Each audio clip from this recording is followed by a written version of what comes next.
దేవునికి ప్రియమైన వారలారా, మీ అందరికీ హృదయపూర్వక వందనాలు. మీరందరూ బాగున్నారా?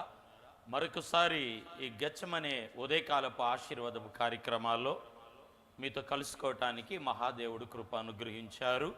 ఈ వాక్యాల ద్వారా మీరెంతో బలపడుతున్నారు, ఎదుగుతున్నారు, దీవించబడుతూ ఉన్నారు. అయితే ఈ వర్తమానాలు మీకు, మీ కుటుంబాలకు, సంఘాలకు, సేవకి, మీ బిడ్డలకు దీవెనకరంగా ఉన్నాయని మేము ఎంతో భావిస్తూ ఉన్నాం. మీ కొరకు మేము ప్రార్థన చేస్తూ ఉన్నాం. ఈ పరిచర్య కొరకు కూడా మీరు ప్రార్థన చేస్తున్నారు. మీరు చేసే ఫోన్ కాళ్ళ ద్వారా, పెడుతున్న మెసేజ్ల ద్వారా మరి మేము కూడా మీ యందు ఏకీభవించి కొనసాగుతూ ఉన్నాము. ఉదయకాలపు గెచ్చమనే ఆశీర్వాదపు కార్యక్రమాలు, వాగ్దాన సందేశాల్లో దేవుడు ఈ ఉదయకాలమున ఏం మాట్లాడనే ఉన్నారు, బైబిల్ గ్రంథముల నుండి దేవుని వాక్యాన్ని మనము ధ్యానించుకుందామండి. మీకా గ్రంథము 7వ అధ్యాయము 19వ వాక్యాన్ని మనం చదువుకున్నప్పుడు, ఆయన మరలా మన యందు జాలిపడును, మన దోషములను అణిచివేయును, వారి పాపములన్నిటినీ సముద్రపు అగాధములో నీవు పడవేతువు. ప్రియులారా, బైబిల్లో తన ప్రజలైన ఇశ్రాయేలీలు వారు చెదిరినప్పుడు, వారు దేవుని యొక్క ఉగ్రతకు, పనిష్మెంట్కి వారు లోనైనప్పుడు, వారు దేవుని దగ్గర పశ్చాత్తాపడి ప్రార్థన చేసి వాళ్ళ జీవితాల్లో వాళ్ళు తగ్గించుకొని వారు లోబడి దైవ సన్నిధిలో కొనసాగుతున్నప్పుడు వాక్యములో మనం చూస్తున్నాము, మరలా జాలిపడి అన్న మాటను మనం చూస్తున్నాం. ఆయన మరలా మన యందు జాలిపడును అన్నాడు. వాళ్ళు అనుకుంటున్నారు, ప్రార్థనలో ఒకరికొకరు సాక్ష్యం పంచుకుంటున్నారు, ఆయన మరలా మన యందు జాలిపడును అని. ఒకవేళ ఉదయకాలం పడకల మీద మీరు లేచి ప్రార్థన చేస్తూ ఉన్నారు, పడకల మీద మీరు సమకూడి ఉన్నారు, ఉదయకాలమున ప్రార్థన చేసుకున్నారు. ఒకవేళ గత దినాల్లో, గత వారాల్లో, గత మాసాల్లో, గత సంవత్సరాల్లో మీ జీవితాల్లో కోల్పోయి దూరమై ఉన్నట్లయితే దేవుడు అంటున్నాడు కదా, వారు ఎలాగ మరలా ఆయన జాలిపడును అని. ఈ ఉదయకాలం ప్రియులారా, మీ ప్రార్థన ద్వారా, మీ పశ్చాత్తాపము ద్వారా, మీలో ఉన్న తగ్గింపు ద్వారా దేవుడు మరలా ఆయన మీ మీద జాలిపడే దేవుడై ఉన్నాడు. ఆయన జాలిపడతాడు, జాలిపడే దేవుడై ఉన్నాడు. ప్రియులారా, ఆయన జాలిపడినప్పుడు, ఆయన జాలిపడితే మనం అనుకున్న కార్యాలన్నీ కూడా మనం సాధించవచ్చు. ఒకవేళ తల్లిదండ్రులు బిడ్డల మీద జాలిపడినప్పుడు, ఒకవేళ ప్రియులారా మన అధికారులు, పై నాయకులు మన మీద జాలిపడినప్పుడు, అధికారులు, నాయకుల ద్వారా ధన సహాయమో, వస్తు సహాయమో, లేక ప్రమోషనో, ఉద్యోగమో మనం పొందుకుంటాము. అంటే జాలి పడుట ద్వారా ఎలాంటి మొండి సమస్య, మొండి కార్యమైనా జరుగుతూ ఉంది. ఒకవేళ యవన బిడ్డలారా, చిన్నపిల్లలారా, మీరు ఏదైనా దేవుని దగ్గర ప్రార్థన చేసి కోరుకున్నారేమో, నా దేవుడు ఈరోజు ఆయన జాలి పడుతూ ఉన్నాడు. మీ తల్లిదండ్రులు మీ మీద జాలి పడినప్పుడు మీరు అడిగే ఈవులను ఆయన అనుగ్రహిస్తాడు. ఈ రోజున దేవుడు ఉదయకాలమున మీకు ఇస్తున్న వాగ్దానము ఏమై ఉన్నది అంటే, ఆయన మన మీద ఆయన జాలిపడే దేవుడై ఉన్నాడు. ఆయన జాలి పడతాడు. బైబిల్లో 19వ వచనములో ఆయన మరలా మన యందు జాలిపడును, మన దోషములను అణచివేయును అన్నాడు. మిత్రమా, ప్రియులారా, ఒకవేళ దైవికమైన కార్యాలకు మీ దోషం అడ్డుగా ఉన్నదేమో, మరొక మాట, వారి పాపములన్నిటినీ సముద్రపు అగాధములో నీవు పడవేతువు అన్నాడు. అంటే దోషము, పాపము.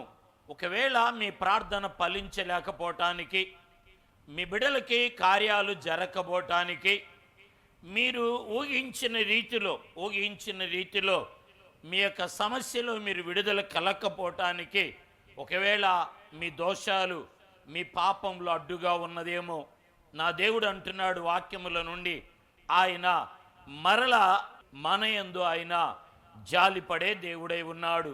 ఆయన జాలి పడతాడు. ప్రియులారా, దేవుని వాక్యములో నువ్వు పాపం చేసినా, దోషాలు నీ మీద ఉన్నా, ఎలాంటి వ్యతిరేకమైన స్వభావం కలిగి ఉన్నా, నీలో పశ్చాత్తాపము, నీలో లోబడేతనము, నీలో తగ్గింపు ఉంటే, చాలామందిలో ఈరోజు ప్రియులారా సమస్యను పెంచుకుంటున్నారు, గొడవను పెంచుకుంటున్నారు. చాలామంది ప్రియులారా పగలను పెంచుకుంటున్నారు, ఎడబాపును పెంచుకుంటూ ఉన్నారు. ఎడబాపు పెంచుకోవటానికి, పగను పెంచుకోవటానికి, ప్రతీకారాలు తీర్చుకోవటానికి కారణం ఏంటంటే మనలో తగ్గింపు, మనలో లోబడే స్థితి మనలో లేదు. దేవుని వాక్యం అంటుంది కదా, ఆ ప్రజలు వారు దేవుని పాదముల దగ్గరికి వెళ్ళినప్పుడు, వారు దేవునిలో వెంబడించినప్పుడు, వారు దేవుణ్ణి కొనసాగినప్పుడు దేవుడు మాట్లాడుతున్నాడు, మరలా వారి యందు ఆయన జాలిపడి, ఒకవేళ నీ ఇంటిలో ఏదైనా సమస్య ఉందా, నీ గుడారములు, నీ కుటుంబములు, నీ బిడల మధ్య వ్యతిరేకమైన పోరాటాలు ఏమైనా ఉన్నవా, ఈరోజు దేవుడు, నా దేవుడు, మీరు ఆరాధించే దేవుడు, మీరు ఏ ప్రాంతంలో పడకల మీద ఉన్నారో, ఏ స్థలములో పని పూనుకొని మీరు కొనసాగుతూ ఉన్నారో, నా దేవుడు మీ యందు ఆయన జాలి పడుతూ ఉన్నాడు.